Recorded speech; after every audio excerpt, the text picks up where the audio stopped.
राम राम राम राम राम राम राम राम राम। परा ब्रह्म सद्गुरु प्रणम पुनि सब संत नमो। हरि रामा मोर भवन में या पद समान कोई। सद्गुरु सेति बीनति पर ब्रह्म सुपरिणाम। अनंत कोटि संत रामदास निज दिन करो सलाम। नमो राम गुरुदेव जी जन त्रिकाल के वन।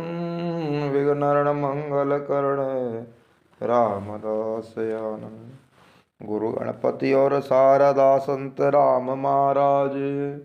मोहन का परिणाम है सभी धारो काज। अनंत श्री 1000 रामदास जी महाराज की अनुभवानी। साखी भाग 1। प्रथम है गुरु स्तोत्र मंत्र। सदगुरु सेति विनति पर ब्रह्म सुपरिणाम। अनंत कोटि संत रामदास निज दिन करो सलाम। तो इस साखी में श्री रामदास जी महाराज फरमाते कि मैं सदगुरु सेति मैं सदगुरु महाराज के चरणों में प्रणाम करता हूँ, विनती करता अर्ज करता हूँ, पर ब्रह्म परमात्मा के चरणों में प्रणाम करता हूँ तथा परम भक्ति करने वाले सभी संत महात्माओं को नित प्रणाम कर आशीर्वाद प्राप्त करता हूँ। सलाम है, प्रणाम है। प्रथम वंदन पर ब्रह्म नित जिना दिए सिर पाव।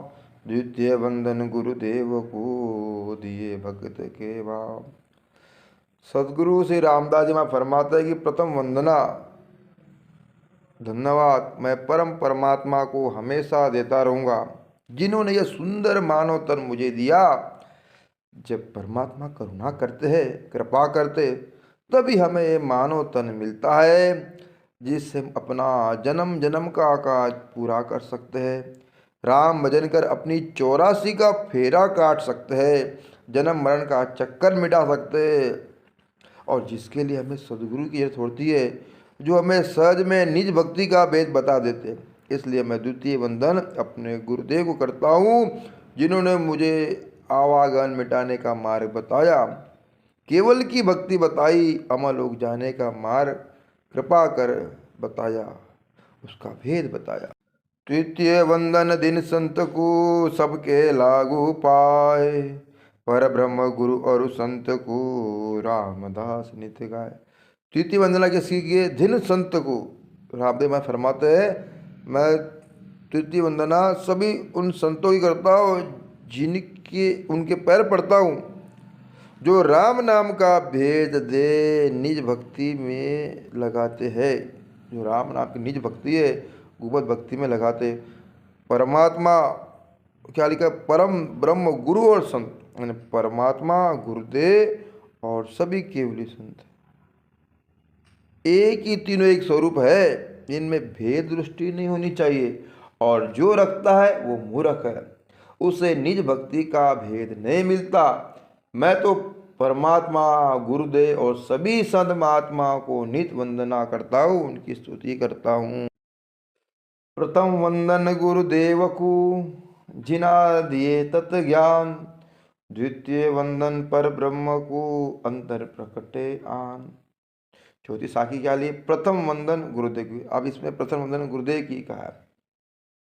इस साखी में रामदेव महाराज कहता प्रथम वंदन गुरुदेव की किए और द्वितीय वंदना परमात्मा की। लेकिन आपने हमने दूसरी साखी नंबर की साखी पढ़े, उसमें प्रथम वंदना पर ब्रह्म की थी और द्वितीय वंदना गुरुदेव की करी थी। ऐसा क्यों? इसका उत्तर है कि आपको तीसरे नंबर साखी मिल जाएगा, ठीक है। अर्थात वो हमें बताना चाहते हैं कि गुरुदेव परमात्मा में कोई भेद नहीं है।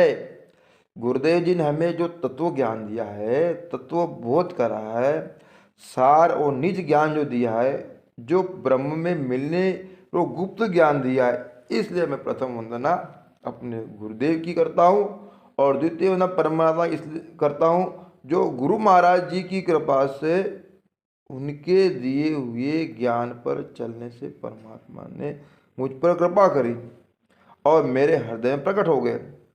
मुझे घट में ही परमात्मा ने दर्शन दे दिए।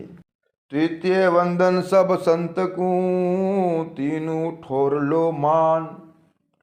नाम तीन बप एक है, रामदास का ज्ञान। तो रामदास जी महाराज इस 5वें नंबर साखी में क्या फरमाते हैं? तृतीय वंदन उन सभी संतों करता हूँ जो राम नाम की भक्ति कर अपने निज स्वरूप को प्राप्त कर लिए। परमात्मा, गुरुदेव और संत महात्मा, ये तीनों अलग होते भी एक है, इनमें एक ही स्वरूप मानो, यही सत्य ज्ञान है। इनमें कोई अंतर नहीं है। इसमें सभी संतों परमात्मा गुरु के पास जाएंगे तो वे संतों के पास जाएंगे, गुरु के पास जाएंगे तो परमात्मा की बात करेंगे, परमात्मा का नाम जाप करेंगे तो संतों का सानिध्य मिलेगा।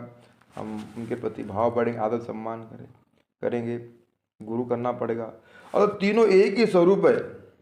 हमें संतों में, गुरु में स्वरूप देखना चाहिए। हुलादू संता माई, भगवान फरमाते। हाँ, तो संत माई हरि माई संत है, हरि संत अंतर ना, दोनों में कोई अंतर नहीं है, तभी हमारा कल्याण होगा।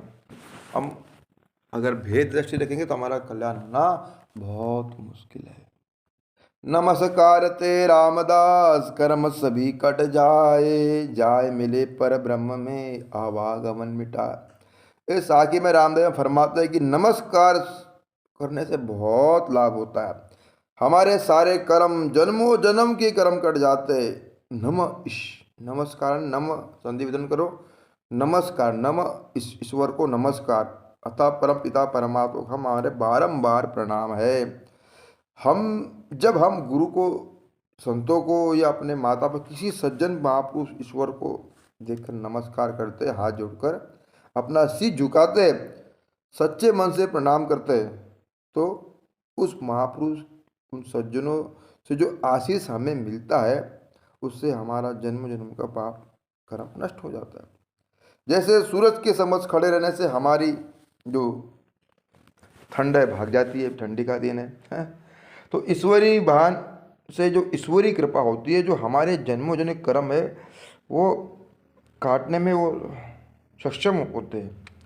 जब हम हाथ जोड़कर नमस्कार करते हैं तो हम उनके अधीन हो जाते हैं, शरणागति हो जाते हैं। और परमात्मा का विधान क्या है? आए शरण तजी नहीं ताऊ, इसलिए सहज में हम पर कृपा होती है। तथा महात्माओं में उनके तप का बल भी होता है, और नमस्कार करने में से सहज में ही हमारे पाप कर्म नष्ट होते हैं। अतः हमें हमेशा गुरुजनों को, संतों को, माता पिता आदि भक्तों से जो नमस्कार जरूर करना चाहिए, जिससे आपका कर्म विलय होगा और आवागमन का चक्कर मिट जाएगा और आप परम परमात्मा में मिल जाओगे। पर ब्रह्म सब घट रम रया, दूजा को नाई, रामदास दुविधा मिटी सब, जब देखा घट माए। वाह भाई, श्री रामदास फरमाते हैं कि सभी जीवों में किसका वास है? परमात्मा का वास है। अतः सभी में परमात्मा है। सब घट मेरा साइया, खाली घट न कोई। ये जब हमें ब्रह्म ज्ञान हो जाएगा, हमें परमात्मा के अलावा दूजा कोई नहीं दिखेगा। इसके लिए हमें पहले सदगुरु कर उनके ज्ञान अनुसार चलना होगा, साधना करनी पड़ेगी। जब परमात्मा और सदगुरु की कृपा होगी तब हम अपने ही अंदर, अपने ही घट में परम परमात्मा को देखेंगे, उनकी अनुभूति होगी परमात्मा की। तब हमें हमारा समझ में आएगा कि मेरे घट में भी राम है, तो और की घट में भी तो राम जी होंगे। तब हमारे ज्ञान चक्षु खुल जाएंगे, अंदर के घट में प्रकाश हो जाएगा और सब प्रकार दुविधा सब मिट जाएंगी। पत्ते पत्ते में झांकी है भगवान की, और डाली डाली में झांकी। तब ये बात चरितार्थ होंगी, जग में कोई बैरी नहीं, कोई पराया नहीं लगेगा। अतः हमें पहले अपने अंदर खोजना होगा। एली बाहर बटके काई, राम ही है घट। 8वें नंबर की साखी, पर ब्रह्म गुरु और संत को, एक में के दर्शाए, रामदास या उपजे जत ही मुक्त कहाय। पर ब्रह्म गुरु, वही बात है, बार बार क्यों दोहरा रहे? अपना संशय दूर करने के लिए रामदेव बाबा फिर से फरमा रहे कि परमात्मा, गुरु और संत तीनों एक ही है, एक ही स्वरूप है। हमें उनको अलग अलग भेद दृष्टि से नहीं देखना चाहिए। संत माई हरि, हरि माई संत, हरि संत अंतरनाय। ये जब ज्ञान हमारे हृदय में उपजेगा, हमारी बुद्धि में अच्छी तरह बैठेगा, तब हम मुक्त कहलाएंगे। कैसे मुक्त कहलाएंगे? मान लो आप गुरु संतों को परमात्मा से अलग समझते हैं, तो मतलब आपकी दृष्टि में क्या है, गुरु संत जो है वो मुक्त नहीं है। जब आपके गुरु मुक्त नहीं है तो आप कैसे मुक्त होते? तो गुरु का ज्ञान आपको कैसे लगेगा? आपके अंदर आ नहीं सकता। आप मुक्त का आभास ही, आप मुक्ति का आभास नहीं कर सकते। जैसे आपको पढ़ाने वाला शिक्षक है, मान लो वो 10वीं फेल है, तो आप 10वीं पास कैसे होंगे? आप समझते कि, तो इसलिए गुरु को परमात्मा स्वरूप समझो, गुरु को ईश्वर कर जानता, मुक्त रूप तू जान, वाणी जी में आता है। सबसे पहले हमें एक ही गुरु मंत्र सिखाया जाता है, गुरुर ब्रह्मा गुरुर्विष्णु गुरुदेवो महेश्वर गुरुर साक्षात परिब्रह्म तस्मै श्री गुरु। पहली जो है साकी गुरु स्तोत्र समापन। राम जी राम।